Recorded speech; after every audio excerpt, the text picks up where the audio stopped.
Battle Through the Heavens. By Heavenly Silkworm Potato. Kabanata 461. Pan's Gate. Nakahinga ng maluwag si Xiaoyan habang pinagmamasdan ang mga matatandang estudyanteng sa wakas ay naghiwa-hiwalay. Lumingon siya, tinitigan ang mga paulit-ulit na nagpapasaya sa mga bagong estudyante at hindi maiwasang mapangiti. Senior Xiaoyan, sa pagkakataong ito, salamat sa iyo. Nakangiti ang binata na tinatawag na Atay habang naglalakad siya pasulong at ipinahayag ang kanyang pasasalamat kay Xiaoyan. Lahat tayo ay mga bagong estudyante. Natural lang na magtutulungan tayo. Kaya lang hindi ko inaasahan na ang matagumpay na pagdaan sa Fire Energy Hunting Competition ay magdudulot pa sa atin ng mas malaking problema. Umiling si Xiaoyan at medyo walang magawa. Tama. Bihira lang mangyari ang ganyan sa mga nakaraang taon. Karamihan sa mga matatandang estudyante ay dumanas ng masamang pagtrato noong pumasok sila sa Inner Academy. Ngayong bigla na lang nilang nakita na talagang pinagmamasdan namin itong batch ng mga bagong estudyante, hindi maiiwasan na makaramdam sila ng kaunting puot sa kanilang mga puso. Sa tingin ko, bagamat umasa kami sa pangalan ni Senior Xiaoyan para takutin ang mga taong ito sa pagkakataong ito, posibleng may iba pang darating para sa atin sa hinaharap. Napabuntong hininga si Atay. Bahagyang sumimangot si Xiaoyan at mahinang bamulong. Mukhang hindi ito pang matagalang solusyon. Dahil malapit na ang distansya nilang dalawa, natural na hindi nakaligtas sa tenga ni Atay ang pag-ungol ni Xiaoyan. Agad namang nagningning ang kanyang mga mata. Pagkatapos mag-alinlangan saglit, nagtanong siya sa isang discreet na paraan. Senior Xiaoyan, iniisip ko kung nagpaplano kang lumikha ng paksayon sa Inner Academy para protektahan kami. Nakataas ang kilay ni Xiaoyan habang matamang nakatitig sa madilim na balat ngunit masigasig na kabataan. Hihihi. Maaaring alam ni Senior Xiaoyan na ang Inner Academy ay nakakalat sa iba't ibang malalaki at maliliit na paksayon. Ang bilang ng mga paksayon ay medyo malaki. Bukod dito, ang kapaligiran ng Inner Academy ay hindi nagbabawal sa pagkilos ng pagbuo ng mga pangkat o gang. Sa halip, mayroon silang isang nakapagpapatibay na uri ng paninindigan. Sinabi ni Atay ang kanyang iniisip. Karaniwan, maliban kung ang lakas ng isang tao ay napakahusay, kadalasan ay mahihirapan ang isang tao na maiwasan ang gulo habang sinusubukang maggulo sa loob ng Inner Academy mag-isa. Huwag muna nating pag-usapan ang iba pang mga bagay sa ngayon. Sa halip, dapat tayong tumuon sa usapin tungkol sa pagpasok sa Blazing Sky Chi Refining Tower, upang magsanay. Ito ang mahalagang punto para sa lahat ng mga mag-aaral sa Inner Academy upang mabilis na itaas ang kanilang lakas. Lahat ay binibigyang pansin ito.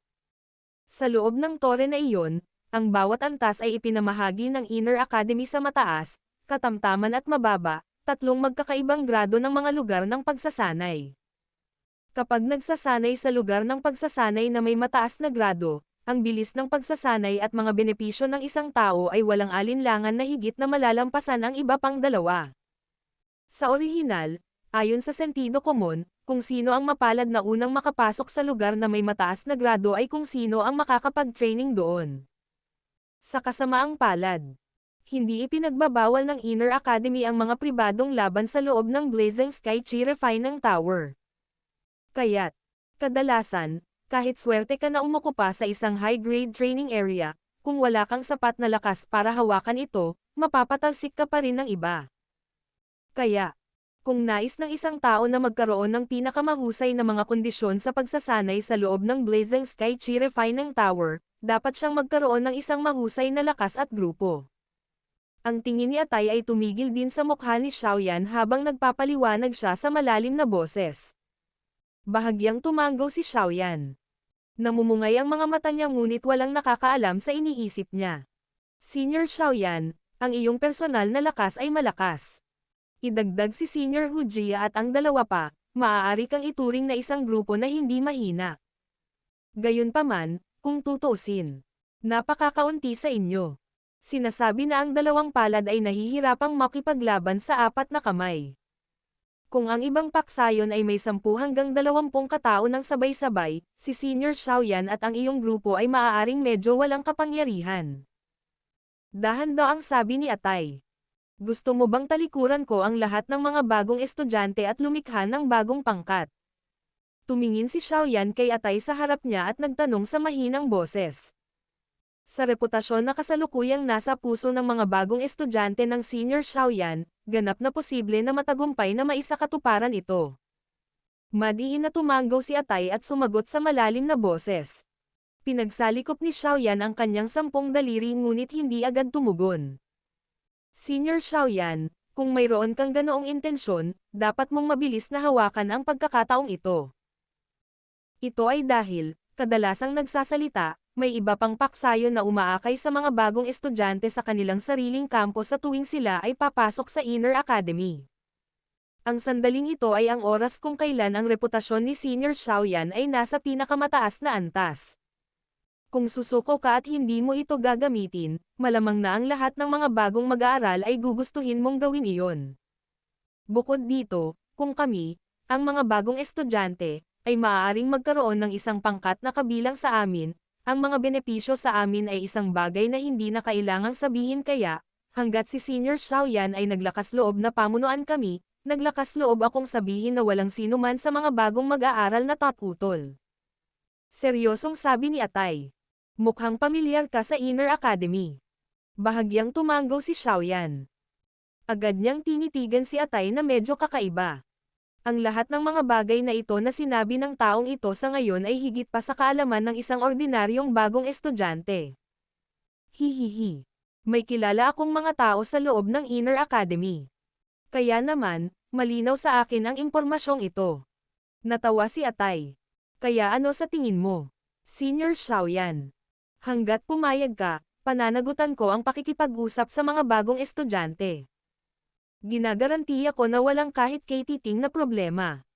Tawagin mo na lang akong Xiaoyan. Alam mo ba kung gaano karaming estudyante ang nasa loob ng Inner Academy na ito?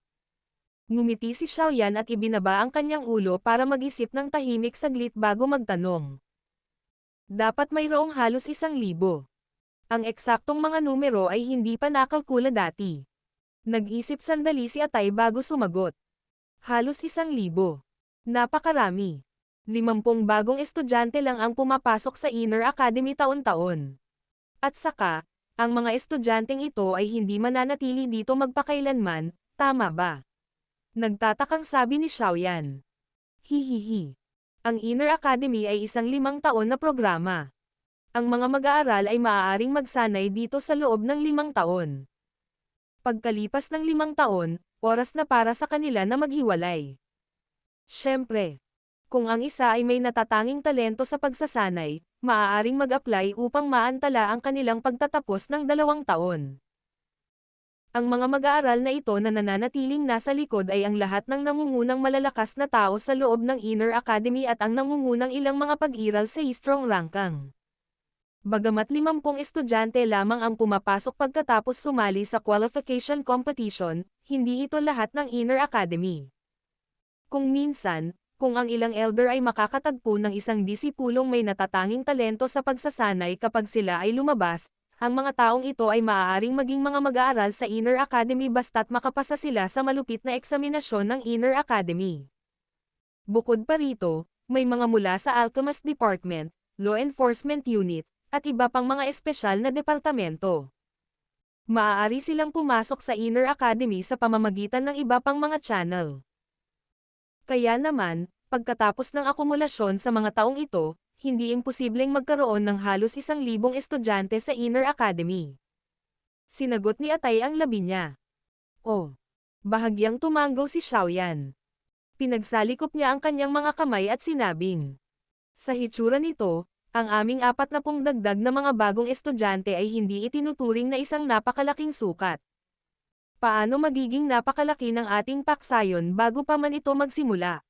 Hindi ba't ang mga lumang paksayon na iyon ay sumailalim din sa pangangalap sa loob ng mahabang panahon upang maging mas malaki? Itinaas ni Atay ang kanyang mga kamay at sinabi. Gamitin nating halimbawa ang mga taong iyon mula pa noong una. Sila ay kabilang sa Qingshan. Ang paksayon na iyon ay halos hindi maituturing na isang panggitnang antas sa loob ng Inner Academy. Sa kabuuan, ang kanilang kabuuang lakas ay higit pa sa lakas ng ating mga bagong estudyante. Kung talagang lalaban tayo, hindi natin malalaman kung sino ang mananalo, kahit na lahat tayo ay lalaban. Gayunpaman, kung tayo, ang mga bagong mag-aaral ay magkakasama-sama, ang mga paksayon na may lakas na katulad ng Qingshan ay hindi maglalakas loob na lumampas sa dagat. Kung tutuusin, kung tayo ay lalaban, sila ay magdurusa din ng husto. Bahagyang ibinuka ni Xiaoyan ang kanyang mga labi, nahihirapang magdesisyon. Naz-anay na siyang mag-isa. Ngayon, hiniling sa kanya na pamahalaan ang isang paksayon. Bagamat 10-10 lang sila, medyo magulo din ito. Gayunpaman, kung hindi niya ipunan ang mga bagong estudyante, ito ay magiging tulad ng sinabi ni Atay. Sa pamamagitan lamang ng pag-asa sa kanilang apat, malamang na magiging magulo ito sa loob ng Inner Academy. Kahit anong sabihin ng isa, mas maraming tao, mas magiging malakas ang kanilang lakas. Senior Brother Xiaoyan, may ilang batayan ang sinabi ni Atay. Kung hindi ka gagawa ng desisyon ngayon, malamang na ang mga bagong estudyanteng ito ay mahihila ng ibang paksayon sa lalong madaling panahon. Sa oras na iyon, napakahirap para sa atin na makatagpo ng ganoong pagkakataon. Lumakad ng ilang hakbang si Zon-er, lumapit sa tabi ni Xiaoyan at mahinang nagsalita. Kung si Senior Brother Xiaoyan ay natatakot na ito ay magiging mahirap, maaari mong ibigay ang lahat kay Hu Jia at sa amin upang pamahalaan. Mayroon kaming ilang espesyalidad dito. Tinakpan ni Zon-er ang kanyang bibig at tumawa, tila alam niya kung saan ang problema ni Xiaoyan. Tumawa ng mapait si Xiaoyan nang marinig niya ito. Senior Xiaoyan, hanggat mayroon kang lakas ng loob at determinasyon na mamuno, kaming lahat, itong batch ng mga bagong estudyante, ay susundan ka. Sa anumang kaso, ang mga matatandang estudyanteng iyon ay tinatrato kami bilang isang masamang tingin. Kung mayroon kaming pagpipilian, sino ang kusang magtitiis sa paghihirap na ito? Isang malinaw na boses ang biglang umalangaw-ngaw. Kaagad, isang malaking grupo ng umaalingaw-ngaw na mga boses ang sumunod na malapit. Bahagyang natigilan si Xiaoyan habang itinaas niya ang kanyang ulo, napagtanto lamang na pinalibutan siya ng mga bagong estudyante sa hindi malamang oras. Sa sandaling ito, ang mga bagong estudyanteng ito ay nakatingin sa kanya na may mga mukha na puno ng pag-asa, naghihintay sa kanyang desisyon. Mahigpit na pinagdikit ang 10 daliri ni Xiaoyan. Sa ilalim ng panonood ng maraming titig na puno ng pag-asa, si Xiaoyan ay nagpakawala ng malalim na hininga ilang sandali pa. Ikinaway niya ang kanyang kamay, kumuyam ang kanyang mga ngipin at mariing sinabi. Sige. Dahil ang lahat ay nagtitiwala sa akin, ako, si Xiaoyan, ay haantong sa inyong lahat na magkaroon ng katayuan sa Inner Academy na ito. Para sa aking sarili, para sa inyong lahat, hayaan tayong magtulungan ng isang beses. Kung hindi, hindi talaga maganda ang maggulo sa Inner Academy kung saan nagtatago ang mga tigre at dragon. Nang marinig ang mga salita ni Xiaoyan, ang mga bagong estudyanteng ito, na puno ng pag-asa, ay nagsimulang magsaya sa medyo nasasabik na paraan. Ang pagkakaroon ng isang organisasyon ay magbibigay sa mga tao ng higit na pakiramdam ng seguridad. Nang makita nila na sa wakas ay tumanggo si Xiaoyan, si Zon-er at ang iba pang nasa likod niya ay nagpalitan ng tingin at tahimik ding nakahinga ng maluwag. Dahil ito ang kaso, Chief, pagkatapos bumuo ng isang paksayon, dapat nating bigyan ng pangalan ang ating bagong pangkat ng mga mag-aaral, di ba? Kung hindi, paano natin ito idedeklara sa mga nasa labas? Inilagay din ni Atay ang malaking pasanin sa kanyang puso habang nakangiti siya at tinanong si Xiaoyan. Ang paraan ng kanyang anyo ng address ay nagbago ay lubhang maayos. Gayunpaman, ang anyo ng address na ito ay nagdulot ng kaunting awkward kay Xiaoyan. Pangalan. Dahil ang ating intensyon ay mabuhay sa Inner Academy na ito, ang ating pangalan ay dapat na Pansgate. Sana, ang ating bagong pangkat ng estudyante ay maging parang bato, na mananatiling matatag at matatag sa harap nitong kagubatan ng malalakas na tao sa Inner Academy. Si Xiaoyan ay hindi gaanong dalubhasa sa pagpapangalan ng mga bagay. Sa sandaling iyon, nag-isip siya saglit at basta-basta lang nasasabi ito. Pansgate. Posible rin ito. Ang pangalan ay isang bagay na dapat tawagan sa atin. Paulit-ulit itong inulit ni Atay sa kanyang bibig ngunit hindi tumutol. Ibinaling niya ang kanyang katawan sa mga nakapaligid na bagong estudyante habang nakangiti at sinabi sa malinaw na boses. Lahat, mula ngayon, itong bagong pangkat ng estudyante natin ay tatawaging Pansgate. Si Senior Xiaoyan ang magiging pinuno natin sa hinaharap, makikinig tayo sa mga utos niya. Sige. Pansgate. Ang mga sumuway ay itatabi. Nang marinig ang pangalang isinisigaw ni Atay mula sa kanyang bibig, isang nasasabik na pamumula ang bumalot sa kanilang mga mukha habang sila ay umuungal ng mahina. Ang mga kabataan sa huli ay napuno ng mainit na dugo. Nang makita ang mataas na emosyon ng mga bagong estudyante, isang hindi kilalang pakiramdam ang biglang bumangon sa kanyang puso. Mula ngayon, pangungunahan niya ang Pansgate para magkaroon ng foothold at ilagay ang kanilang mga ugat sa Inner Academy kasama ang maraming malalakas na tao. Hihihi. Sige. Hayaan mo, Xiaoyan, tingnan mo kung gaano katanji itong Inner Academy. Battle Through the Heavens. Kabanata 462. Ang mahiwagang itim na tore. Xiaoyan, ang Pangate na ito ay kakatatag pa lang at tumakas ka na. Sa maraming taon na ako ay bahagi ng law enforcement unit, ito ang unang pagkakataon na nakakita ako ng ganoong irresponsibleng leader. Walang magawang reklamo ni Wu Hao kay Xiaoyan na mabilis na naglalakad sa harapan niya sa maluwang na kalsadang ito. Matapos kumpirmahin ng lalaking ito ang pangalan ng pangkat kanina, itinapon niya kay Zhon at Hu Jia ang usapin ng pag-aayos sa mga bagong estudyante bago humanap ng dahilan para makawala. Magagawa nila ito ng maayos. Ginawa ko lamang ang epekto ng pag-iipon ng mga puso ng mga tao. Ngayong nakuha ko na ang mga tao, natural na akong umasa sa dalawang iyon upang ayusin ang mga problemang bagay. Hindi pa huli para ipakita natin ang ating sarili at managot kung may gagawa ng gulo. Binigilan ni Xiaoyan ang kanyang mga hakbang at tumawa patungo kay Wu Hao. Pagkatapos nito, ibinaling niya ang kanyang ulo at tiningnan ang maluwang na kalsada sa paligid niya. Sa oras na ito, may ilang matatandang mag-aaral mula sa Inner Academy na dumaraan sa kalsada. Gayunpaman, walang gaanong tao ang nagbigay ng maraming atensyon kina Xiaoyan at Wu Hao.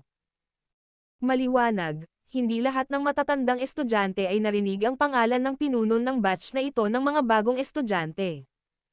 Walang magawang umiling si Wu Hao. Pagkatapos ay binuhat niya ito, tumingin sa kalsada, na umaabot sa lahat ng direksyon, at nagtanong. Saan mo balak pumunta?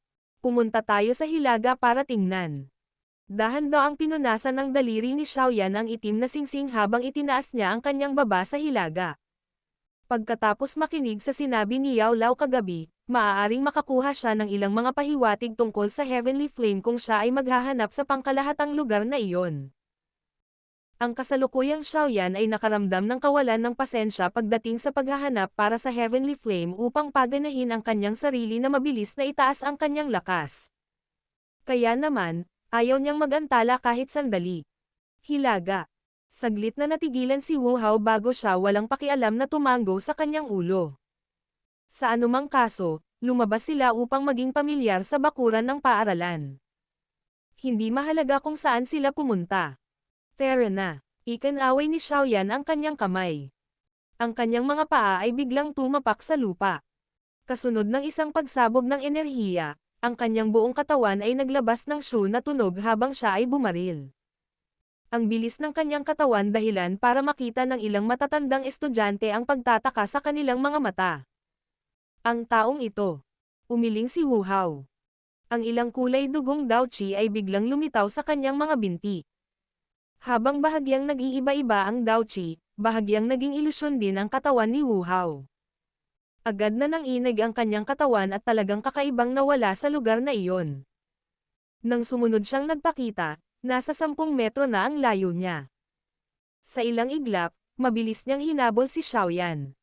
Mula sa agility Daochi na parehong ipinakita ni na Xiaoyan at Wu Hao, walang alinlangan na ang huli ay lumitaw na medyo mas ethereal. Kung makikipaglaban siya sa iba, ang ganitong liksi ay magiging sanhi ng sakit ng ulo ng kanyang kalaban.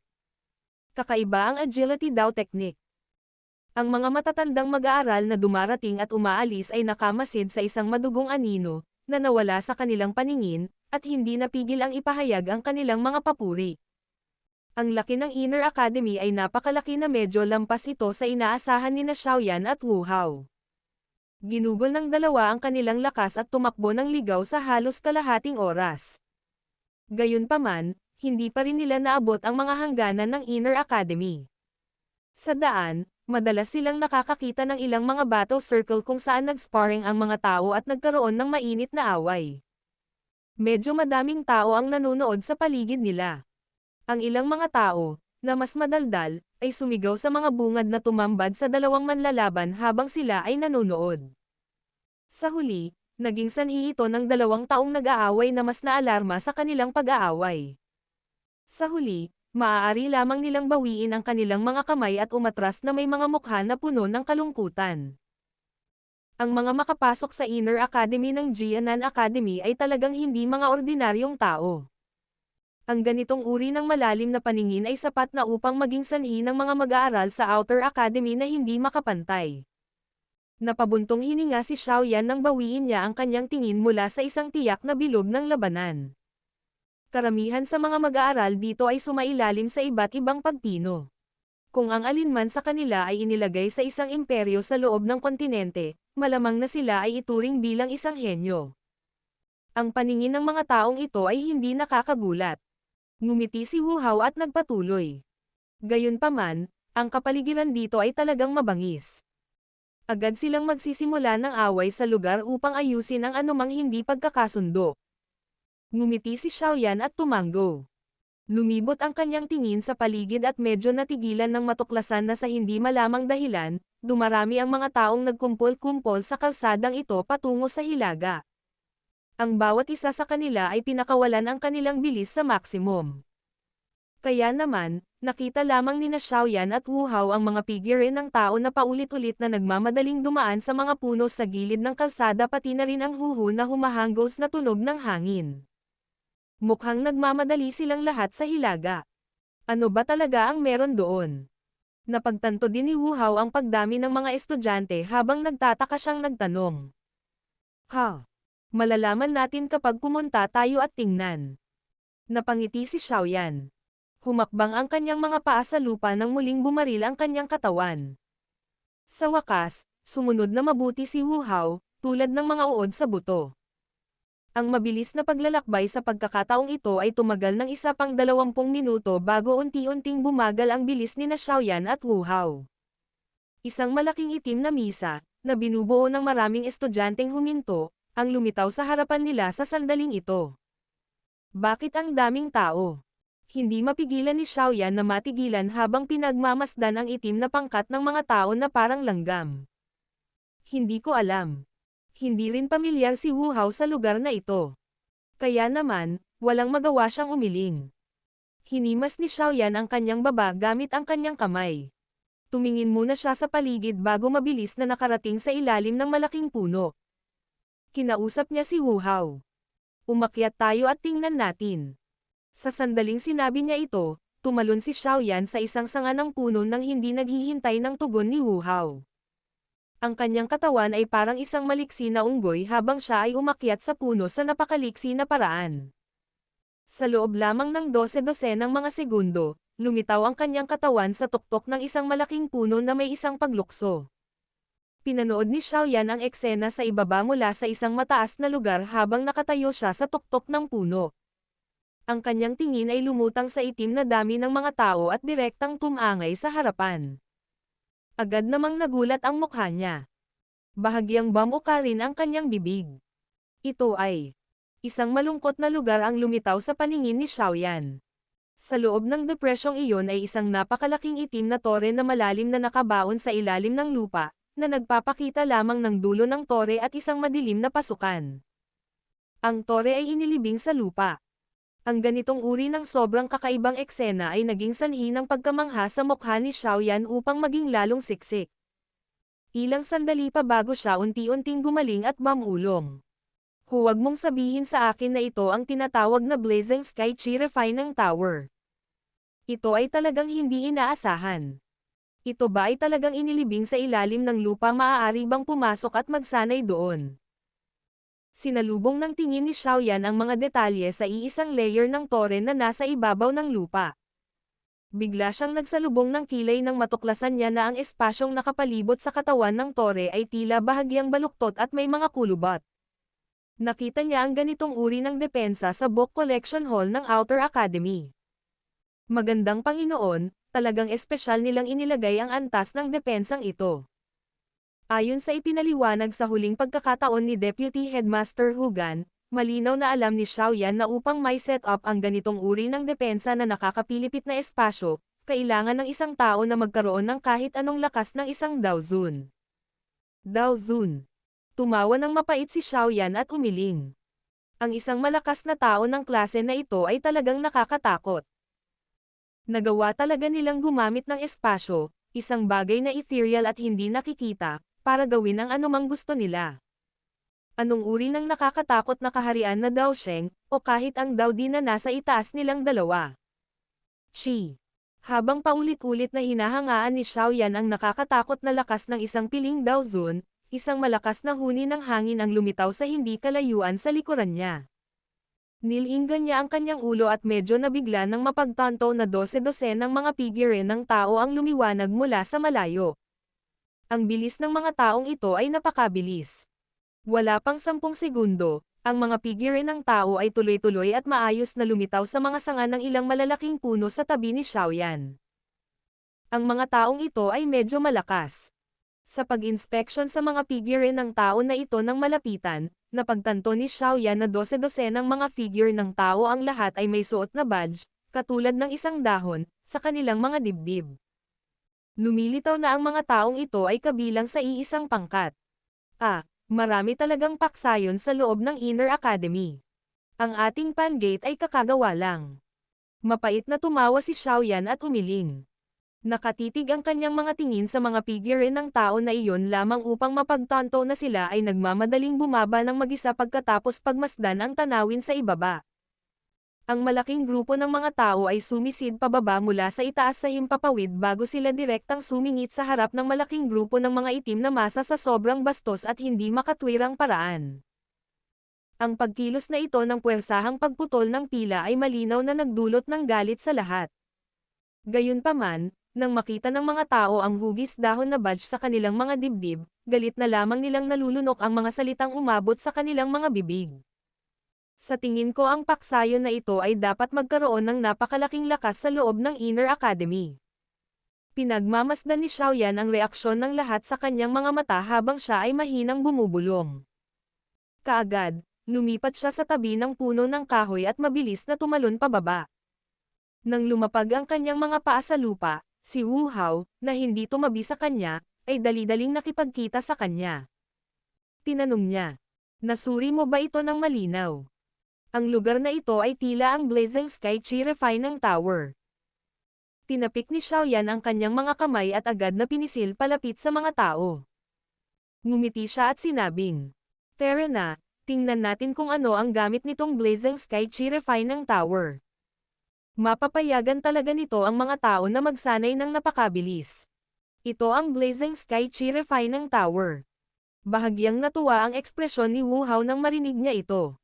Dali-dali niyang sinundan si Xiaoyan at ginawa ang lahat ng kanyang makakaya upang sumiksik sa karamihan ng tao. Malinaw na interesado rin siya sa bagay na ito. Nang maabot ni na Xiaoyan at Wu Hao ang limitasyon ng daloy ng tao pagkatapos ng ilang mahirap na pagpisil, hindi na sila makapiga-pasulong. Ang dahilan ay hindi ang mga tao sa harap ay pinipiga hanggang sa mapuno. Sa kabaligtaran, mayroong isang napakaluwang na bakanteng lupa sa harap nila. Ilang 12 metro, sa tapat ng walang laman na lupa, ay ang mahiwagang itim na tore na iyon na malalim na nakabaon sa lupa. Sa sandaling ito, ang maluwang na lupa ay nahahati sa dalawang lugar sa napakaayos na paraan. Mayroong isang malaking grupo ng mga tao na nakaupo nang nakapikit ang kanilang mga mata sa loob ng bawat lugar. Nilaybot ng tingin ni Xiaoyan ang mga figure ng tao. Napagtanto niya na kasama nila ang mga taong nakita niya sa mga tuktok ng puno. Ang mga taong ito ay dapat kabilang sa ilan sa mga mas malalakas na paksayon sa loob ng Inner Academy. Sila ay mapang-api. Hindi nila kailangang maghintay sa pila at maaaring direktang sakupin ang pinakamahusay na mga posisyon. Hindi nakakagulat na sinabi ni Atay na sa Inner Academy, ang isang tao ay dapat bumuo o sumali sa ilang malakas na paksayon upang makuha ang pinakamahusay na mga kondisyon sa pagsasanay. Sabi ni Wu Hao sa mahinang boses. Medyo sobra-sobra talaga ito. Bahagyang tumanggaw si Xiaoyan. Malalim niyang pinagmamasdan ang iba't ibang paksayon, na ang mga miyembro ay naka-crossleg na nakapikit. Hindi siya napunta sa limelight at lumakad sa bilog na iyon. Naunawaan niya na sa kasalukuyan, ang Pangate ay hindi nagtataglay ng ganoong uri ng mga kwalifikasyon. Kapag nakapasok na siya sa klase ng Dowling, maaari na siyang tumayo sa gitna nila. Gayunpaman, sa ngayon, mas mabuting panatilihing mababa ang profile. Dong. Habang mahinang nag-uusap sina Xiaoyan at Wu Hao, isang sinaunang gang ang tumunog ng malakas sa lugar na ito. Kasunod ng pagtunog ng gang, biglang huminto ang ingay. Buksan ang tore. Habang tumutunog ang gang, isang matandang tinig ang lumitaw mula sa loob ng tore. Hindi nagtagal pagkatapos tumunog ang matandang boses, makikita na ang madilim at itim na pinto, na mahigpit na nakasara, ay nagsimulang dahan-dahang bumukas. Isang mahinang mainit na aura ang lumabas mula rito, dahilan upang bahagyang tumaas ang temperatura ng lugar na ito. Biglang nanliit ang mga mata ni Xiaoyan nang maramdaman niya ang pagkakaiba ng temperatura. Humigpit din ang kamay niya sa mga sandaling ito. Pumasok sa tore. Muling tumunog ang matandang boses. Kaagad, lahat ng mga tao sa bakanteng lupa na nakapikit ay biglang bumukas sa kanila. Bigla silang tumayo. Naririnig lamang ng isa ang huni ng rumaragas ang hangin habang ang maraming tao ay bumaril ng paputok patungo sa pasukan ng tore mula sa lahat ng direksyon. Tara, pasok na rin tayo. Pinigilan ni Xiaoyan ang kanyang puso, na biglang nabalisa. Ikanaway niya ang kanyang kamay kay Wu Hao at pinona ang daan patungo sa walang laman na lupa. Pagkatapos nito, mabilis silang naglakad patungo sa misteryosong itim na tore na nakabaon ng malalim sa ilalim ng lupa. Habang pinaliit nila ang distansya sa pagitan nila at ng tore, sa wakas ay naramdaman ni Xiaoyan ang napakalaking sukat ng itim na tore na ito. Ito ay isang antas lamang na nakalantad sa itaas ng ibabaw. Gayunpaman, ito ay aktwal na katumbas ng 1, 2 o 3 palapag na gusali. Ang sulok ng isang malaking bato ng yelo ay ganito. Mahirap isipin kung gaano kamahal ang katawan ng tore, na nakatago sa ilalim ng lupa. Ang mga yapak ni Xiaoyan ay huminto ng ilang metro sa harap ng itim na tore. Siya ay nagbigay daan sa iba at tumayo sa gilid, tinitimbang ang itim na tore na ito, na mukhang medyo sinaunang, ng detalyado. Hindi niya alam kung anong material ang ginamit sa pagtatayo ng tore, ngunit bahagyang nagbuga ito ng bigat at nagyayelong lamig. Kakaiba ang lugar. Ang loob ng tore ay malinaw na napuno ng nagniningas na init, ngunit gumamit sila ng material na naglalaman ng lamig upang itayo ang katawan ng tore. Ito. Kakaiba. Bahagyang umiling si Xiaoyan. May mga pagdududa siya. Ang ganap na kabaligtaran ng mga epekto ay magkakasamang umiiral sa parehong lugar. Ang ganitong uri ng pagpapatupad ay karaniwang umiiral lamang kapag pinipigilan ang isang bagay. Tara na, Xiaoyan. Udyok ni Wu Hao habang hinihila niya si Xiaoyan, na ang mga mata ay matamang nakatitig sa itim na tore. Oo, ngumiti si Xiaoyan at tumanggo. Nilinggan niya ang kanyang ulo at pinagmasdan ang itim na pintuan. Sa hindi malamang dahilan ay bahagyang gumalaw ang isang bagay sa loob ng kanyang katawan. Habang papalapit sila ng papalapit sa pangunahing pasukan ng itim na tore, ang kabog ng puso ni Xiaoyan ay lalong tumitindi. Ilang sandali pa, habang nakatayo siya sa harap ng main entrance, talagang napuno ng pawis ang mga palad niya. Tumayo si Xiaoyan sa harap ng pangunahing pinto at huminga ng malalim na hangin. Pinigilan niya ang emosyon sa kanyang puso at nagngagig ang kanyang mga ngipin. Hindi napigilan ang kanyang puso habang itinaas ang kanyang mga paa at agad na humakbang ng mabigat sa kadiliman sa likod ng pangunahing pasukan. Biglang nagdilim ang liwanag sa harapan niya. Ilang sandali pa, naramdaman ni Xiaoyan na ang kanyang mga paa ay tumuntong sa ibabaw ng isang matigas na bato. Gayunpaman, Ang kanyang puso ay walang oras na magpahinga matapos ang kanyang mga paa ay tumuntong sa matatag na lupa nang biglang nagbago ang kanyang ekspresyon. Isang maselang at makisig na mukha ang biglang naging kasing pula ng uling. Ang eksenang ito ay lubhang kakaiba. Battle Through the Heavens. Kabanata 463. Pagsasanay sa accelerator. Nang dumaong ang mga paa ni Xiaoyan sa pasukan ng tore, biglang nanigas ang kanyang buong katawan. Ang kanyang maislan at makisig na mukha ay parang nagniningas na uling at mga alon ng mahina, puting kulay na fog, na nagdadala ng anchi-chi, na tunog ng karne na iniihaw, na ibinubuga mula sa loob ng kanyang katawan. Sa tabi ni Xiaoyan, si Wu Hao, na kaparehong pumasok sa tore, ay may mukha na katulad ng pamumula sa sandaling ito. Nagsimula ring lumabas ang kulay puti na fog sa kanyang katawan na parang rot. Nakatayo silang dalawa sa pintuan ng tore nang hindi gumagalaw. Ang ilan sa mga matatandang estudyante, na pumapasok mula sa likuran, ay orihinal na sinaway sila. Gayunpaman, nang makita nila ang sitwasyon ni Xiaoyan at Wu Hao, agad nilang itinigil ang panunumbat at natatawang sinabi sa nakasisiglang paraan. Mukhang ang dalawang ito ay dapat na mga bagong estudyante na kakapasok lang sa Inner Academy. Talagang naglakas loob silang walang panlaban noong pumasok sila sa Blazing Sky Chi Refining Tower sa unang pagkakataon. Serves them right. Mabilis na pumunta at ipaalam sa elder sa tore. Kung wala silang elder na umaalalay sa kanila kapag pumasok sila sa Blazing Sky Chi Refining Tower sa unang pagkakataon, malamang na sila ay maghiwa-hiwalay mula sa loob palabas. Siyempre, ang kasalukuyang Xiaoyan at Wu Hao ay natural na hindi marinig ang mga salita ng matatandang estudyanteng ito. Nakakaramdam na sila ngayon ng pagkagulat at abala dahil sa biglang kakaibang sitwasyon na lumitaw sa loob ng kanilang mga katawan. Kalokohan. Ano ba talaga ang nangyayari? Nagdala ng alarma sa isip ni Xiaoyan habang tinitigan niya ang isang kumpol ng kakaibang apoy na walang katotohanan na lumitaw sa loob ng kanyang katawan. Hindi napigilan ng kanyang puso ang bahagyang pagkalito. Kakaiba ang kumpol ng apoy na ito na medyo lampas sa sentido komon. Walang ibang dahilan maliban na ang kumpol ng apoy na ito ay talagang walang anyo at hindi nakikita.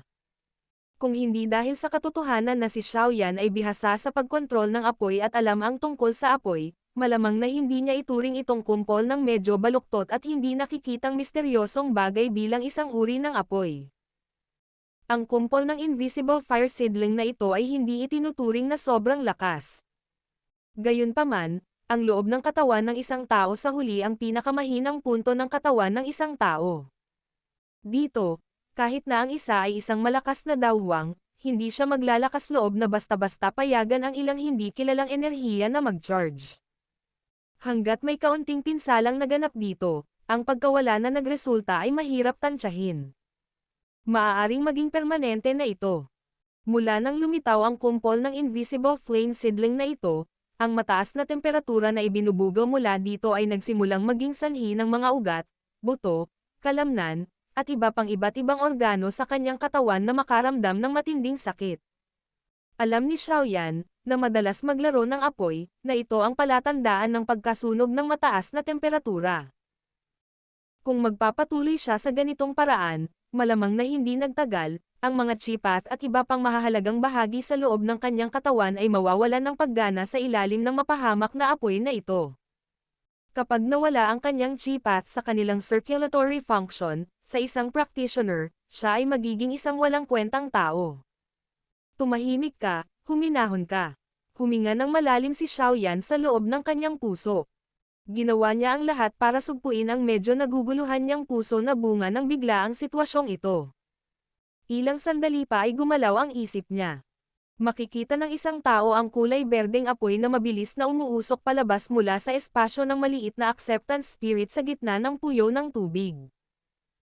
Sa wakas, kasunod ng utos ni Xiaoyan, mabilis itong dumaan sa sunod-sunod na ugat habang papalapit ito sa lahat ng direksyon sa paraang nakapaligid habang pinalilibutan nito ang hindi nakikitang apoy ng hindi kilalang pinanggalingan sa loob nito. Tulad ng ipinakita ng Green Lotus Core Flame, ang mataas na temperatura, na tumatagos mula sa hindi nakikitang apoy, ay ganap na nahiwalay. Sa puntong ito, nag-sign in si Xiaoyan ng relief. Sa kabutihang palad, mayroon siyang Green Lotus Core Flame upang protektahan ang kanyang katawan. Ang kalokohang bagay na ito. Paano ito nakapasok sa katawan ko? Nagsimulang magduda si Xiaoyan matapos alisin ang panganib. Wala siyang ginalaw pagkatapos niyang pumasok sa Blazing Sky Chi Refining Tower. Bukod dito, mayroon pa ring Dao Chi na patuloy na umiikot sa loob ng kanyang Chi Paths upang kumilos bilang isang depensa. Imposibleng pumasok sa kanyang katawan ang maliit na apoy na ito nang walang anumang ingay. Gayunpaman, nang makita ang paraan kung saan lumitaw ang kakaibang apoy na ito, parang nasa kanyang katawan na ang apoy sa halip na pumasok mula sa labas. Paano ito naruroon sa loob ng aking katawan? Ang Green Lotus Core Flame sa loob ng aking katawan ay nagsisilbing proteksyon. Imposibleng makapasok ang mga ordinaryong apoy. Umiling si Xiaoyan at mabilis na pinatay ang pag-iisip na kumikislap sa kanyang puso. Invisible Flames. Habang si Xiaoyan ay nalilito sa kabila ng maraming pag-iisip, isang matandang nagulat na boses ang biglang lumabas sa kanyang puso. Guro. Agad na napuno ng malaking kagalakan si Xiaoyan nang marinig niya ang boses na ito. Hindi nakikita at walang kulay, hinihiram ang puso upang lumitaw, walang nakitang bakas. Ito. Bulong ni Yao Lao sa sarili. Ilang sandali pa ay bumungad sa kanyang gulat na boses ang ligaw na saya. Ito ang Fallen Heart Flame. Fallen Heart Flame. Biglang nanginig ang isip ni Xiaoyan. Sa sandaling ito, tila nagkaroon siya ng excitement na naging dahilan upang hindi niya makontrol ang kanyang emosyon. Ang kulay berdeng apoy, na bumabalot sa di nakikitang apoy ay tumaas din ng matindi at muntik pang maglaho. Huwag masyadong masabik. Huwag masyadong masabik. Nagmamadaling sinabi ni Yao Lao sa isang nagpapatahimik na paraan habang nararamdaman niya ang nabalisa na puso ni Xiaoyan. Naghintay siya hanggang sa makita niyang unti-unting huminahon ang kulay berdeng apoy bago niya muling itinoon ang kanyang atensyon sa kumpol ng di nakikitang apoy. Ilang saglit pa, bigla siyang naglabas ng nagdududang na tunog. Ano ito? Guro. Ang isip ni Xiaoyan ay matamang nakatitig sa hindi nakikitang apoy. Nagmamadali niyang tanong nang marinig ang nagulat na tunog ni Yao Lao na Hindi tama iyon. Walang pag-aalinlang ang bamulong si Yao Lao. Ang ganitong uri ng anyo ay talagang isang bagay na ipinapakita ng Fallen Heart Flame, ngunit hindi ito dapat masyadong mahina. Oo. Itong tipak ng apoy ay tila hindi mula sa orihinal na katawan ng Fallen Heart Flame. Sa halip, ito ay isang hateng katawan na binaril sa puso dahil sa pagiging malapit sa aktwal na katawan. Anong ibig mong sabihin? Lalong nawala si Xiaoyan nang marinig niya ang mga salita ni Yao Lao. Ang tipak ng Invisible Flame seedling na ito ay hindi ang tunay na Fallen Heart Flame, kundi isang split body flame lang na binaril sa iyong puso ng Fallen Heart Flame. Hindi posible na makamit ang epekto ng pag-unlad ng Flame Mantra sa pamamagitan ng paglunok sa split body na ito. Sabi ni Yao Lao sa malalim na boses. Nang marinig ito, medyo naunawaan ni Xiaoyan at agad na nadismaya. Ano ang dapat ikadismaya? Dahil ang Fallen Heart Flame ay kayang maghagis ng split body flame sa iyong puso, nangangahulugan ito na ang distansya nito ay hindi masyadong malayo. At saka, malinaw ko ring masasabi sa iyo ngayon na ang Fallen Heart Flame, na iyong hinahabol ay dapat nasa loob nitong Blazing Sky Chi Refining Tower. Talagang hindi inaasahan na talagang itinago ng Jianan Academy ang Heavenly Flame sa ganoong lugar. Tumawa ng malakas si Yao Lao. May saya na mahirap itago sa loob ng kanyang pagtawa. Ang Fallen Heart Flame ay nasa loob ng tore na ito. Nang marinig niya ang mga salitang ito, muling naging alerto si Xiaoyan, na medyo nadismaya noon. Ito ang tanging paraan upang maipaliwanag kung bakit ang mga mag-aaral ng Inner Academy ay makakapag-training sa napakabilis na bilis sa loob ng tore na ito. Nakangiti si Yao Lao habang nagpapaliwanag. Ito ay may kaugnayan din sa Fallen Heart Flame. Tanong ni Xiaoyan sa gulat na paraan. Likas itong nauugnay.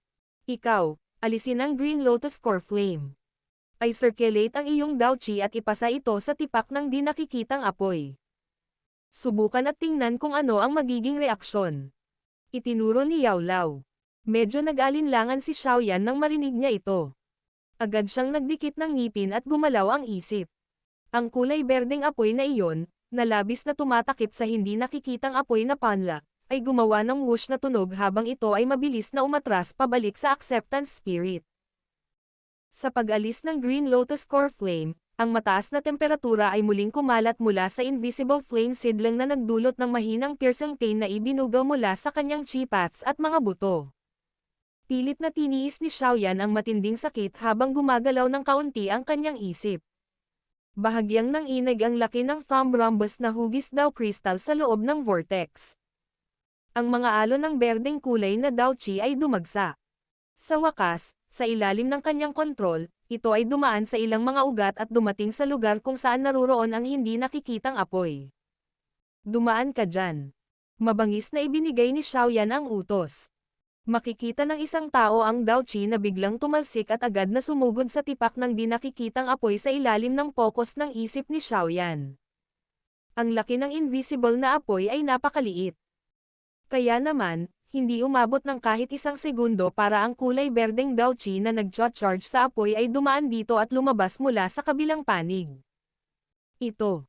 Mahigpit na kinokontrol ng isip ni Xiaoyan ang berdeng kulay na Dao Qi na dumaan sa hindi nakikitang apoy. Natigilan siya nang mapagtanto na ang orihinal na malakas na Dao Qi ay talagang lumiit sa halos kalahati ng laki nito matapos dumaan sa loob ng hindi nakikitang apoy. Bagamat maaaring lumiit ito sa kalahati ng laki nito, ang kulay berdeng Dao Qi, na naging mas maliit, ay nagbigay kay Xiaoyan ng medyo condensed at totoong pakiramdam. Ang ganitong uri ng pakiramdam ay parang ang di nakikitang apoy ay pinilipat ang medyo nakakalat na Dao Qi ng mahigpit pagkatapos na dumaan dito ang Dao Qi. Sa pamamagitan nito, ang enerhiya na maaaring ilabas ng Dao Qi, na ang laki ay naging mas maliit, ay tiyak na mas malaki kaysa sa magulong Dao Qi na iyon mula kanina. Hindi mapigilan ni Xiaoyan na matuwa nang malinaw niyang naramdaman ang ganitong uri ng pagbabago sa loob ng kanyang Dao Qi. Nagmamadali niyang kinokontrol ang kanyang Dao Qi habang patuloy itong dumaan sa tipak ng di nakikitang apoy. Gayunpaman, nang dumaan dito ang ikalimang string ng Dao Qi, ang maliit na butil ng hindi nakikitang apoy ay nagsimulang manginig ng kaunti. Mabilis na kasunod nito, ang apoy ay naging mas ilusyon. Ang temperatura nito ay lalong bumaba. Pagkaraan ng ilang sandali, tuluyan itong nawala ng tahimik, sa paraang katulad noong lumitaw ito. Nawala ito. Hindi mapigilan ni Xiaoyan na matigilan ng dumaan ang Dao Qi sa walang laman na espasyo. Nararamdaman niya na ang mainit na pakiramdam sa kanyang katawan ay nagsimula ng mawalan ng malay. Ito ay isang kumpol ng napakahinang split body na itinapon sa iyo. Napakaliit ng purification energy na nilikha nito. Kaya, maaari lamang nitong suportahan ang pagdalisay sa Dao Qi. Nakangiti si Yao Lao habang sumagot, inalis ang pagdududa ni Xiaoyan. Sa wakas ay naunawaan ni Xiaoyan nang marinig niya ito. Medyo nakakaawang umiling siya. Gumalaw ang kanyang isip at muli niyang ibinuhos ang ilang hibla ng Dao Qi, na nadalisay, sa Dao Crystal sa loob ng puyo ng tubig. Habang tinitingnan ng kanyang isipan ang hugis rhombus na Dao Crystal, napagtanto ni Xiaoyan na matapos ibuhos ang kaunting purified Dao Qi sa Dao Crystal, ang Dao Crystal na kasing laki ng hinlalaki ay lumalabas na bahagyang mas malaki. Ang Fallen Heart Flame na ito ay talagang may napakahiwagang epekto.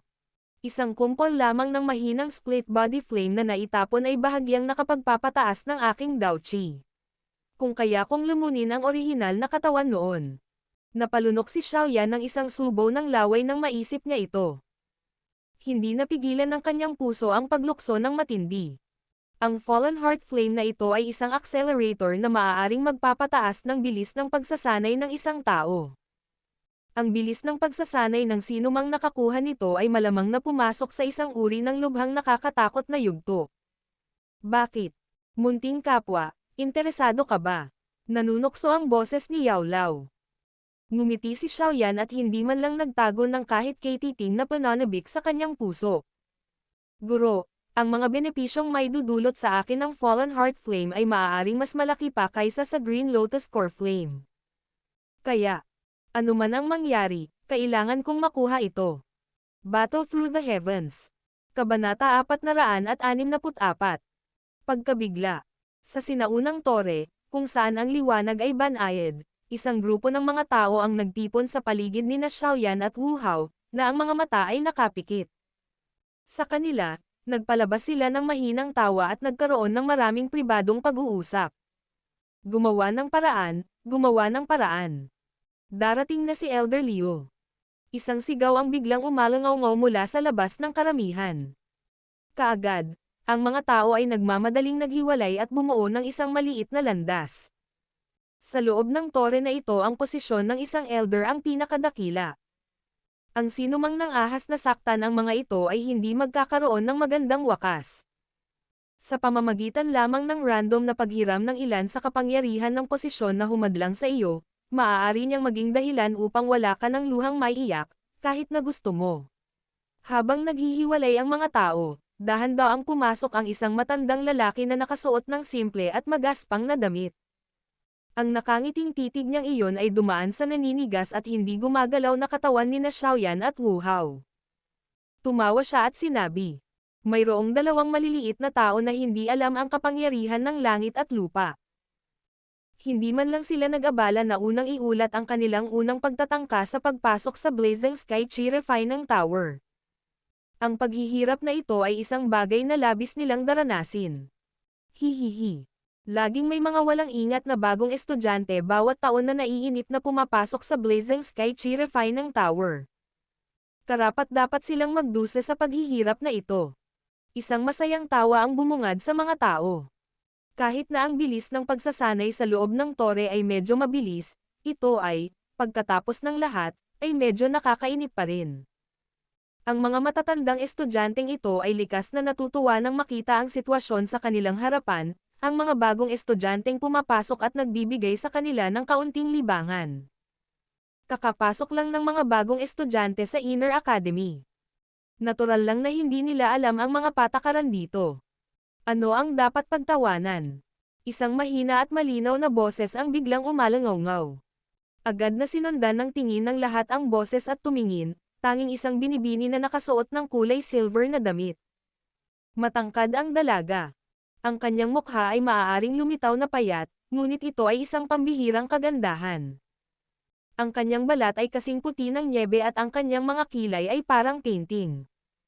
Ang bagay na nagdulot ng pinakamalaking sorpresa sa mga tao ay ang mahabang buhok ng babaeng ito, na nakadikit sa kanyang baywang, ay talagang isang bihirang kulay na pilak.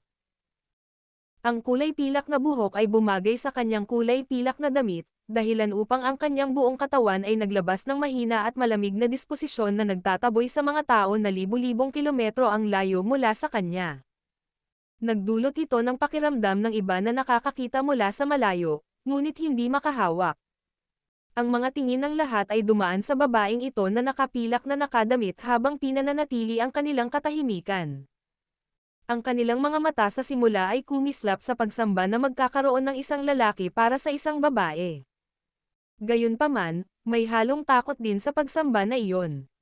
Pagkaraang ibuka ng babaeng nakapilak na ito ang kanyang bibig, halos nawala agad ang nakakatuwang tawa. Mula dito, makikita na ang babaeng ito ay dapat nakabilang sa isang makapangyarihang paksayon. Kung hindi, sa lugar na ito kung saan pinarangalan ang lakas, ang kanyang magandang hitsura ay hindi sapat upang matakot ang mga tao sa paligid. Hihihi. Siyo talaga. Itong matandang ito ay hindi ka nakita kanina. Ito ay isang grupo ng mga tao na napakalaya na kailangan nilang bugbugin. Ano ang dapat pag-usapan sa kanila? Ibinaling din ni Elder Liu ang kanyang tingin sa babaeng nakapilak na damit nang marinig niya ang boses. Bahagya siyang nagulat bago siya agad na tumawa. Elder Liu. Ang babaeng iyon na nakapilak na damit ay hindi napanatili ang kanyang malamig na kawalang interes ng kaharap si Elder Liu. Isang malabong ngiti na parang epiphyllum ang lumitaw sa kanyang mukha, dahilan para medyo nawalan ng isip ang mga nakapaligid na estudyante nang makita ang ngiti na ito. Babaeng Yu, anong level ang balak mong pasukin sa pagbisitang ito? Sinulyapan ni Elder Liu ang naninigas na katawan ni na Xiaoyan at Wu Hao bago siya agad na ngumiti at tinanong ang babaeng nakapilak na damit. Ang kanyang saloobin ay malinaw na mas palakaibigan kaysa sa pagtrato sa ibang mga estudyante. Ang ika-6 na antas. Bahagyang nag-alinlangan ang babaeng nakasuot ng silver dress bago sumagot. Ang ika-6 na antas. Iyon ay isang antas na ang isang tao ay dapat magkaroon ng lakas ng isang 6-star Dowling bago pumasok. Huwag mong sabihin sa akin na si Senior Hanyu ay umabot na sa ganoong antas. Ang mga salita ng ginang ay agad na naging sanhi ng mga alon ng nagulat na wow na ibinubuga mula sa nakapaligid na mga tao. Medyo nagulat din si Elder Liu sa sagot ng babaeng nakapilak na damit. Ang kanyang mga mata na may nakatagong kislap ay dahan-dahang dumampi sa katawan ng huli. Ilang sandali pa, bumantong hininga siya. Mukhang sa loob ng ilang taon, ikaw, babae, ay magkakaroon ng kwalipikasyon na tumakbo para sa ranggo ng Elder sa Inner Academy. Ang ganitong uri ng talento sa pagsasanay at bilis ay talagang nagdudulot ng pagkamangha ng mga tao. Lahat ito ay salamat sa Blazing Sky Chi Refining Tower. Kung ako ay magsasanay mag-isa, malamang na ako, higit sa lahat, ay kakapasok lang sa klase ng Dowling. Umiling ang babaeng nakapilak na damit. Agad niyang ibinaling ang tingin kay Xiaoyan at Wu Hao sa karamihan. Bahagya niyang ibinoka ang kanyang mapupulang labi. Elder Liu, bakit hindi mo muna alisin ang mga taong ito sa pag-ihaw ng heart flame? Kung hindi, maaaring malaki ang pinsala sa kanilang mga katawan kung huli ka na. Umiling si Elder Liu nang marinig niya ito. Ngumiti siya at sinabing, maghintay tayo sandali. Babae, gaano ka katagal nagtiis na inihaw ng heart flame noong una kang pumasok sa Blazing Flame Chi Refining Tower noon? Bahagyang nagsalubong ang mga kilay ni Hanyu. Saglit siyang nag-isip bago sinabing, 17 minuto. At saka, iyon ay dahil may nag-warning sa akin noong papasok ako sa tore. Kapag ang isa ay unang pumasok sa Blazing Sky Chi Refining Tower, talagang posible na hatulan ang potensyal ng isang tao. Dahil hindi alam ng lahat ng mga bagong estudyante kung paano mawala ang heart flame kapag sila ay unang nasunog nito, sa makatuwid, ang mga makakapagtiis ng mas matagal ay nangangahulugan na ang kanilang paglaban sa heart flame ay mas malakas. Ito ay isang malaking benepisyo para sa kanila kapag sila ay pumasok at sa hinaharap ay hindi maaaring isaalang-alang. Ganap na tumpak, gayunpaman, maaari itong ituring na isang hindi malinaw na pagsubok. Ngumiti si Elder Liu at sumagot. Sa kasalukuyan ang dalawang taong ito ay mukhang nagtiis na ng 8 minuto, tama ba? Masasabi na ito na hindi masama. Gustong subukan ni Elder Su ang kanilang mga limitasyon. Subukan natin. Kung tama ang hula ko, dapat itong si Xiaoyan, ang munting lalaki na nanguna sa mga bagong estudyante ngayong taon sa Fire Energy Hunting Competition na ito at tinalo ang lahat ng matatandang estudyante, kabilang ang parehong grupo ng Black-White Evil Stopper. Kamakailan, madalas din siyang binabanggit sa ating mga elder. Sinulyapan ni Elder Liu ang napakalaking heavy Zuan ruler sa likod ni Xiaoyan at ngumiti habang nagsasalita. Siya ba ang Xiaoyan? Nang marinig ang mga salita ni Elder Liu, hindi lamang ang mga nakapaligid na matatandang estudyante ay naglabas ng maraming mga tandang, ngunit isang sorpresa din ang bumungad sa mga mag-aaral ng malamig at walang malasakit na si Hanyu. Nakangiting tumango si Elder Liu. Huminto ang kanyang tingin kay Xiaoyan at Wu Hao. Nakapasok ang dalawang kamay niya sa manggas habang hinihintay ang pagdating ng kanilang limitasyon. Babaeng Yu, kung may gagawin ka, bumaba ka sa tore. Okay lang na ako lang dito. Habang naghihintay si Elder Liu, natatakot siyang maantala ang oras ng pagsasanay ni Hanyu. Kaya naman, ngumiti siya at hinikayat siyang umalis. Ayos lang. Gusto ko ring makita kung gaano katagal kayang magtiis ang bagong estudyanteng ito, na may napakagandang reputasyon bago pa man siya pumasok sa Inner Academy. Bahagyang umiling si Hanyu. Isang pares ng malamig na mga mata ang dumaan kina Xiaoyan at Wu Hao. Sa mga ilang araw na ito, marami na rin siyang narinig na balita tungkol sa batch na ito ng mga bagong estudyante. Nagawa nilang talunin ang lahat ng mas matatandang grupo ng mga mag-aaral sa Fire Energy Hunting Competition habang ang isang bagay na tulad nito ay tila hindi kailanman lumitaw sa mga nakaraang taon. Kaya naman, nagkaroon siya ng kaunting interes sa pinuno ng mga bagong estudyante, na narinig niya ngunit hindi niya nakilala. Siyempre, hindi lang siya ang may ganoong interes. Matapos marinig ni Elder Leon na ibinunyag ang pagkakakilanlan ni Xiaoyan, ang mga nakapaligid na matatandang estudyante, na orihinal na gustong umalis, ay huminto rin sa kanilang mga yapak. Bawat isa sa kanila ay nagtapon ng tingin, na naglalaman ng iba't ibang emosyon, patungo sa 2 taong naruroon. Nais din nilang makita kung ang mga taong ito ay ang lakas na sinasabing mayroon sila. Dahil sa ilang taong nagkakalat ng pagkakakilanlan ni Xiaoyan, may mga matatandang estudyante na paulit-ulit na lumapit sa oras ng paghihintay. Kaya naman, lalong lumaki ang bilog. Kung hindi dahil sa sobrang lawak ng espasyo sa loob ng tore na ito, malamang na talagang mabubuo ang congestion. Habang unti-unting lumilipas ang oras, ang gulat sa mga mata ng mga nagmamasid na ito sa paligid ay lalong yumaman. Ito ay dahil hanggang sa sandaling ito, pareho silang nagtiis ng 14 na minuto. Bukod dito, ang kanilang mga mukha ay tila nagninangas na uling ngunit hindi sila lumilitaw na umabot sa kanilang limitasyon. Hindi naman masama. Hinayla ni Elder Leo ang kanyang balbas at tumanggo ng nakangiti. Bakas din sa mga mata niya ang paghanga. Patuloy ang pag-agos ng oras. Gayunpaman, sa 16 na minutong marka, ang katawan ni Wu Hao ay biglang nanginig ng bahagya. Nang makita ang eksenang ito, malinaw na alam ng mga estudyante sa paligid na malamang na naabot na ni Wu Hao ang kanyang limitasyon. Nang makita ang kanyang reaksyon, iniunat ni Elder Leo ang kanyang kuko na parang agila, nangungunot na kanang kamay. Itinutok niya ang katawan ni Wu Hao, na nagsimulang manginig, sa walang laman na hangin. Sa dulo ng kanyang daliri ay isang butil ng creamy white flames na dahan-dahang lumalabas. Nagsama-sama ang apoy sa dulo ng kanyang daliri upang tuluyang bumuo ng paulit-ulit na umiikot na apoy. Ang daliri ni Elder Leo ay marahang pinitik ang umiikot na apoy. Nakita niya ang umiikot na apoy na mabilis na umalis sa kanyang kamay at nasuspend isang talampakan ang layo mula sa puso ni Wu Hao. Lumabas ka, bahagyang umikot ang palad ni Elder Leo habang siya ay humihikbi ng mahina. Makikita lamang ang kulay cream na apoy na mabilis na umiikot at kumalat ang mga alon ng puwersa ng pagsipsip. Sa wakas, sa ilalim ng lakas ng paghila ng apoy na ito, ang isang maliit na butil ng medyo baluktot na invisible na apoy ay pilit na hinayla mula sa puso ni Wu Hao. Sa wakas, sinipsip ito sa umiikot na apoy at pilit na nadurog sa kawalan. Nang umalis ang tipak ng invisible na apoy na iyon sa kanyang katawan, agad na tumahimik ang nanginginig na katawan ni Wu Hao. Nanghina ang kanyang mga paa, at bumagsak ang kanyang puwitan sa lupa. Mabilis ding nawala ang nagbabagang uling na ekspresyon. Humihingal siya, parang ligaw na toro, naglalabas ng huhu na tunog.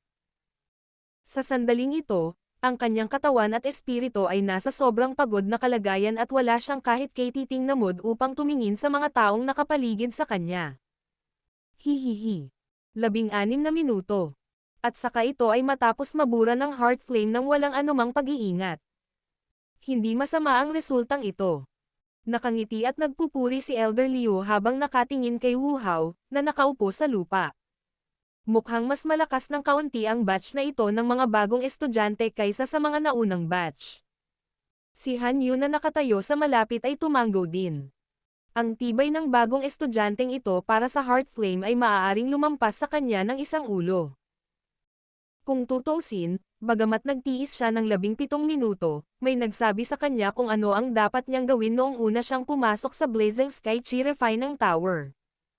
Ito ang dahilan kung bakit kaya niyang magtiis ng napakatagal. Kaya naman, siya ay maituturing na niloko. Ang Xiaoyan na iyon ay talagang kayang magpatuloy sa pagtitiis. Ang ganitong uri ng paglaban sa apoy ay maaaring may kumpara sa taong iyon. Muling lumipat ang mga mag-aaral ni Han Yu patungo kay Xiaoyan, na nakapikit pa rin ang mga mata, habang siya ay bumubulong sa mahinang gulat na paraan. Hindi katakataka na nagawa niyang pangunahan ang mga bagong mag-aaral upang talunin ang mga mas matandang grupo ng mga mag-aaral.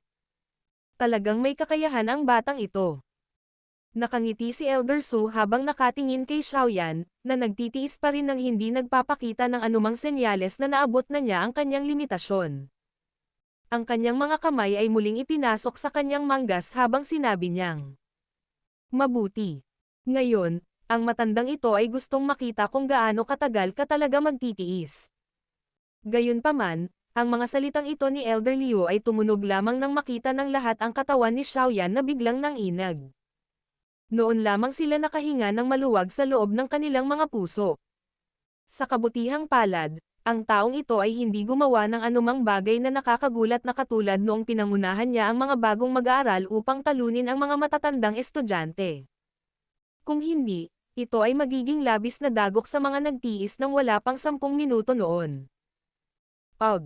Nagulat si Elder Liu nang makita niya ito. Agad siyang umiling sa pagkabigo habang tumawa siya ng mapait. Medyo masyadong mataas ang inaasahan ko. Elder Liu, halos 18 minuto na ang nakalipas.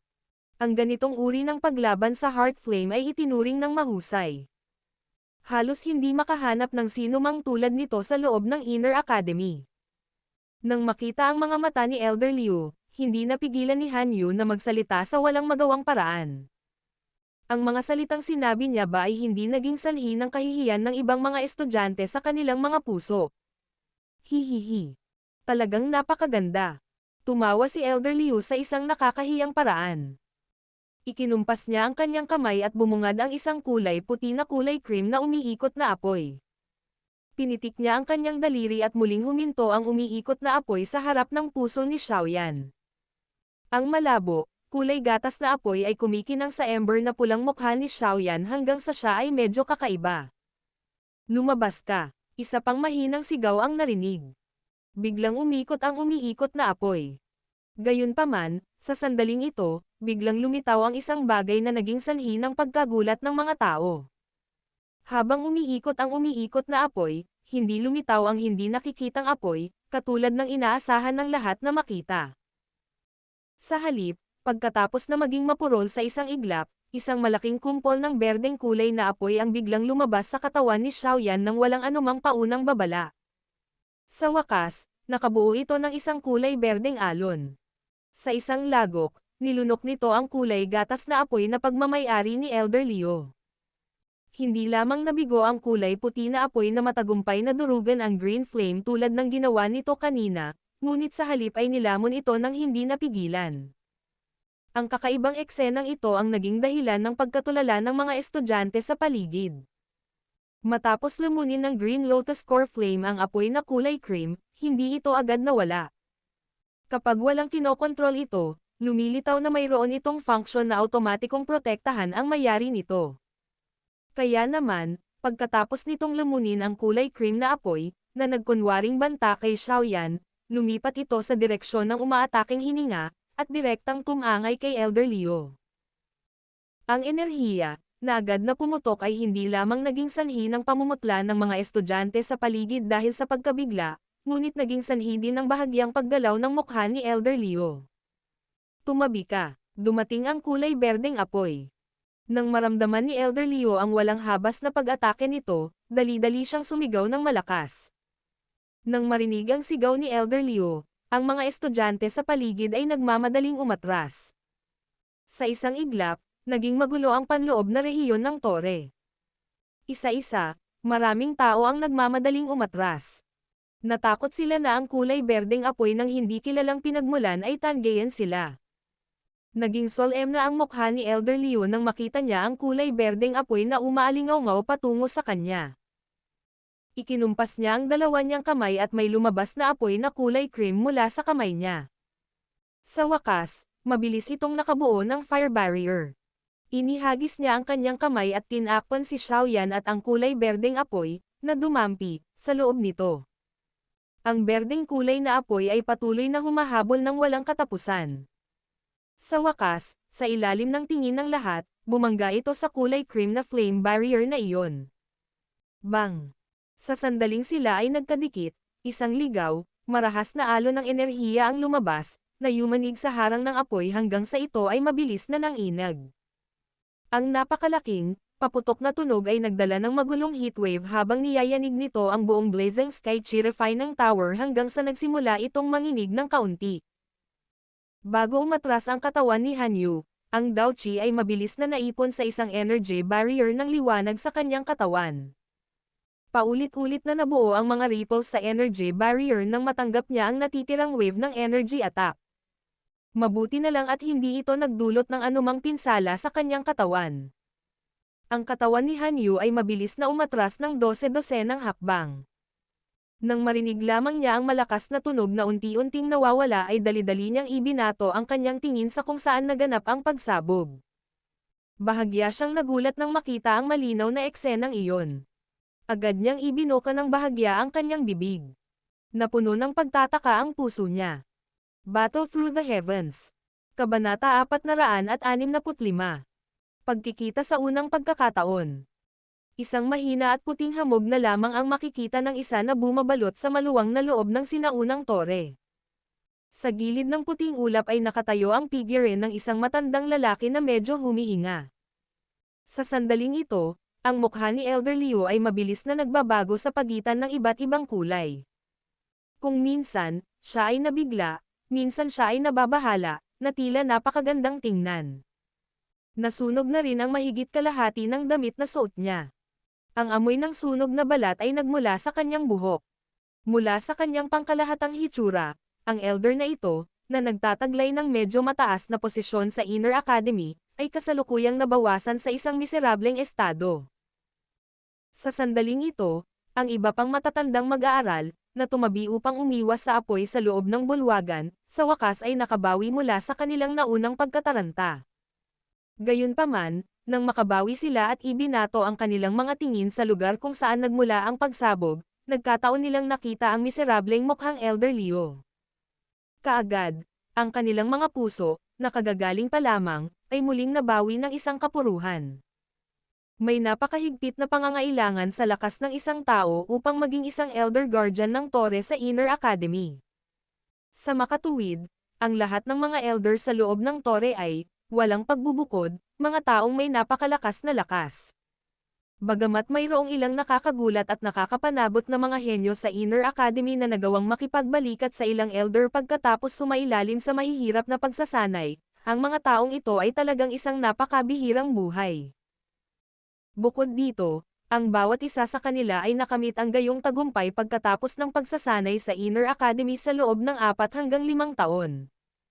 Gayunpaman, sa sandaling ito, si Elder Liu ay napunta sa isang kahabag-habag na kalagayan sa kamay ng isang bagong estudyante, nakakapasok lang sa Inner Academy wala pang 3 araw ang nakalipas. Ang eksenang ito ay karaniwang mas nakakagulat at mahirap paniwalaan kumpara kay Xiaoyan na nanguna sa mga bagong mag-aaral na pagnakawan ang mga matatandang estudyante. Ang pagkagulat sa mukha ni Hanyu ay nagpatuloy ng 1 minuto bago ito sa wakas ay unti-unting binawi. Ang kanyang mga mag-aaral ay lumipad patungo sa lugar na nababalot ng puting fog. May karagdagang kakaiba sa kanyang orihinal na malamig at walang pakialam na titig. Talagang napaka-interesante ng bagong estudyanteng ito. Ubo. Ang katahimikan sa sinaunang tore ay biglang nabasag ng isang tunog ng pag-ubo. Ang titig ni Elder Liu ay matamang tumitig sa kumpol ng namumuong puting fog. Agad niyang ibinaba ang kanyang ulo at pinunasan ang kanyang mga damit, na sinunog hanggang sa mapunit ang mga ito at ngumiti habang sinasabi. Napakagaling Xiaoyan. Hindi katakatakang napakalihim din ng mga matatandang iyon nang banggitin ka. Sa totoo lang ay dahil doon. Ikaw ay talagang isang kapwa na pinagpala ng langit. Walang kahit isang elder sa tore na ito na hindi gustong makuha ang bagay na ito. Natural lang na hindi maintindihan ng matatandang estudyante sa tore ang mga salita ni Elder Liu. Gayunpaman, nahawakan nila ang isang bagay. Ang Xiaoyan na ito ay tila may misteryosong bagay na kahit na ang mga elder ay ninanais na magkaroon. Marahang iwinagayway ni Elder Liu ang kanyang manggas. Ikinalat niya ang kulay puti na fog na kumalat sa kanyang harapan nang may 2 malalambot na yabag na lumabas mula sa loob ng fog. Naging dahilan ito upang ihinto niya ang paggalaw ng kanyang kamay at matamang tumitig sa hamog. Umalangaw-ngaw ang tunog ng mga yabag sa loob ng sinaunang tore. Nagsisiksikan ang lahat upang ibaling ang kanilang mga tingin sa lugar na natatakpan ng fog, kung saan nagmula ang tunog ng mga yabag. Kahit anong sabihin ng isang tao, sapat na ang malakas na puwersa na ipinakita ni Xiaoyan para makalimutan nila ang kanyang pagkatao bilang bagong estudyante. Hindi nila alam na ang lakas na ito ay hindi kontrolado ni Xiaoyan at sa halip ito ay enerhiya na nagmumula sa Green Lotus Core Flame sa isang aksyon upang protektahan ang mayari nito. Kung hahayaan nilang kontrolin ni Xiaoyan ang Green Lotus Core Flame ng mag-isa, at muling magpapakawala ng lakas na mapipilit si Elder Liu sa ganitong paraan, ang tsansa na mabaigo siya ay higit sa 75%. Habang ang tunog ng mga yabag sa loob ng puting fog ay lalong naririnig, isang malabong na figure ng tao ang dahan-daang lumitaw. Sa wakas, ang figure ay lumabas sa puting fog at lumitaw sa ilalim ng mga tingin ng lahat. Isang binata na nakasuot ng itim na damit ang may dalang malaking itim na ruler na kasing tangkad niya. Ang kanyang kaliwang kamay ay karga-karga si Wu Hao, na tila nahimatay na. Bahagyang kumunot ang noo niya habang dahan-daang lumilipad ang tingin niya sa mga tao sa paligid. Maliban sa iilan na hindi mahina, ang mga matatandang estudyanteng iyon, na ang mga titig ay sumalubong sa kanya, ay kadalasang umiiwas dahil sa gulat na naramdaman nila sa naunang pagsabog. Para talagang umasa sa sarili mong lakas para magising mula sa unang pag-ihaw ng heart flame. Xiaoyan, ikaw ang unang tao sa maraming taon na gumawa nito. Nang makita si Xiaoyan, na bumalik na sa kanyang normal na kondisyon, nagulat si Elder Liu at agad na bumantong hininga. At ikaw? Ibinuka ni Xiaoyan ang kanyang bibig at medyo hindi tiyak na nagtanong habang nakatingin sa matandang lalaki, na lumitaw sa isang napaka-miserableng kalagayan sa kanyang harapan. Hihihi. Ako ang Elder para sa unang antas ng Blazing Sky Chi Refining Tower. Maaari mo akong direktang tawaging Elder Liu. Tumawa si Elder Liu. Ang uri ng mahigpit na pangungutya na ginamit niya sa iba pang matatandang estudyante ay talagang wala sa kanyang mga salita. Ang pagtrato lamang na ito na natanggap ni Xiaoyan ay naging sanhi ng pag-ungol ng mga nakapaligid na estudyante sa kanilang sarili. Sa loob ng Blazing Sky Chi Refining Tower, at maging sa buong Inner Academy, ang posisyon ng isang elder ay napakataas. Sa lugar na ito, walang mag-aaral na maglalakas loob na sumalungat sa sinabi ng isang elder. Siyempre, ito ay maliban sa ilang mga natatanging tao. Ito ay dahil napaka-posible para sa mga namumukod tanging taong ito na kunin ang posisyon ng elder, at maging kapareho nila. Sa loob ng Inner Academy, kahit na ang mga elder ay kinailangan ding magtali ng malalakas na tao sa kanilang mga kampo bilang pagsasaalang-alang sa kanilang kinabukasan.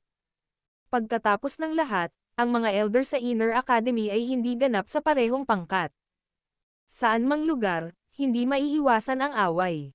Marahil ito ay dahil sa kapangyarihan, marahil ito ay dahil sa kita o marahil ito ay dahil sa iba pang mga bagay. Oh, Elder Liu, ano ang nangyari? Tumanggo si Xiaoyan nang bigla siyang naunawaan. Pinagmasdan niya ang hitsura ni Elder Liu, at hindi maiwasang makaramdam ng kakaiba habang nagtatanong. Wala. Isang aksidente ang nangyari habang walang ingat na kinokontrol ang apoy. Ang mga kilay ni Elder Liu ay hindi napigilan ang pagkibot ng 2 beses nang tanungin siya ng tanong na ito ng pasimuno. Agad naman siyang tumawa ng mahina at umiling. Hindi siya naghinala na si Xiaoyan ay nagpapanggap na tanga. Ang kakilakilabot na apoy na sumabog mula kay Xiaoyan kanina ay maaaring labis na nakakatakot, ngunit sa mga mata ni Elder Liu, na naglaro ng apoy sa buong buhay niya, naunawaan niya na ito ay isang autonomous counter-attack lamang ng bagay na iyon. Hindi naman talaga kasalanan ni Xiaoyan. Tapos itong kaibigan ko, itinuro ni Xiaoyan si Wu Hao, na kanyang dala. Sa sandaling ito, ang huli ay nasa isang walang malay na estado. Ayos naman siya. Medyo napagod lang siya dahil inihaw siya ng heart flame. Magiging maayos siya pagkatapos magpahinga ng isang gabi. Ngumiti si Elder Liu at nagpaliwanag. Inihaw ng heart flame. Ang mga salitang banyaga ay naging dahilan upang muling magkasalubong ang kilay ni Xiaoyan. Hihihi. Bago ka sa Inner Academy. Kaya hindi mo alam ang ilan sa mga patakaran ng Blazing Sky Chi Refining Tower. Kung may oras ka, gusto mo bang sabihin ko sa iyo ang tungkol sa kanila? Ngumiti si Elder Liu at nagtanong. Kung ganoon. Elder Liu, maraming salamat. Bahagyang nag-alinlangan si Xiaoyan nang marinig niya ito, ngunit sumang-ayon pa rin. Bilang isang bagong dapat talaga siyang magkaroon ng kaunting pangunawa tungkol sa pinakamisteryosong lugar sa loob ng Inner Academy. Ito ay upang mapadali ang mga bagong estudyante mula sa Pangate na makipag-ugnayan sa mga pagkakataon sa lalong madaling panahon, mabilis na itaas ang kanilang kabuuang lakas at bigyang daan silang magkaroon ng sapat na mga kwalifikasyon upang mabuhay sa Inner Academy, kung saan nagtipon ang malalakas. Ayos lang. Dito rin nakasalalay ang tungkulin ko. Ikinaway ni Elder Leo ang kanyang mga kamay. Bumaling ang tingin niya sa mga estudyanteng nagmamasid sa kanya at ang nakangiti niyang mukha ay hindi maiwasang lumubog. Sumigaw siya. Bakit nandito pa kayong lahat? Hindi ba kayo magsasanay sa lalong madaling panahon? Kung sa tingin ninyo ay mayroon kayong sapat na oras sa pagsasanay, matutulungan ko kayong lahat na lumipat sa inyong posisyon. Nang marinig ang sigaw ni Elder Leo, ang mga estudyante sa paligid ay nagmamadaling umiling. Pagkatapos nito, mabilis silang sumugod sa iba't ibang lugar sa loob ng sinaunang tore. Natatakot sila na kung sila ay huli ay baka tuluyan na silang mapalitan ng dati ang kanilang posisyon na mahirap nilang nakuha. Nang makita ang matatandang mag-aaral na ito, na nagmamalaking kumilos sa harap ng mga bagong estudyante, na masunurin tulad ng mga tupa sa mga kamay ni Elder Liu, hindi maiwasan ni Xiaoyan na maramdaman na ito ay medyo nakakatawa. Gayunpaman, sa ibabaw ng kanyang pakiramdam na ito ay nakakatawa, ang bigat ng Elder Leo na ito sa kanyang puso ay tumaas ng husto.